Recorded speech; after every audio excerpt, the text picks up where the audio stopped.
So let's look at log cleanup policy delete. So there's first setting, which is log retention hours. And by default, we've seen that the number of hours to keep data for is 168 hours, which is equivalent to 1 week. Now, if you put this to a higher number, that means you use more disk space, but you're also going to have more data in Kafka if you want to replay.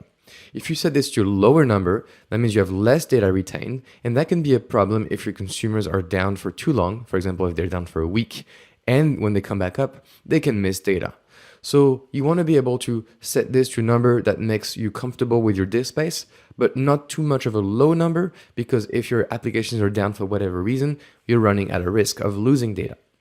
So the second thing is log retention bytes. And this is the max size in bytes for each partition. Okay, so by default, it's -1 or infinite, but you may want to, for example, keep the size of the log under a threshold. Okay, so we'll see this in an example in the next slide. So here's what it looks like. Basically, the new data gets written to the active segments. We know this, right? And then we have a bunch of old segments. And old segments will be deleted based on time or space rules. So you have two common pairs of options you can use.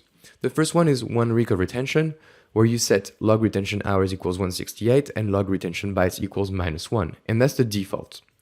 And you have infinite time retention, bounded, for example, by 500 megabytes, which is log retention hours equals something extremely high, okay? And log retention bytes equals, and we have this number right here, which represents 500 megabytes, okay? So in that use case, you bound your disk, but you retain data for a long time. And then when the log is going to go over 500 megabytes, it will start removing old data. So these are two very common pair of options. Obviously, the first most popular one is the first one, but you can tweak them and get the behavior you want. So that's it for log cleanup policy. I will see you in the next lecture for log compaction.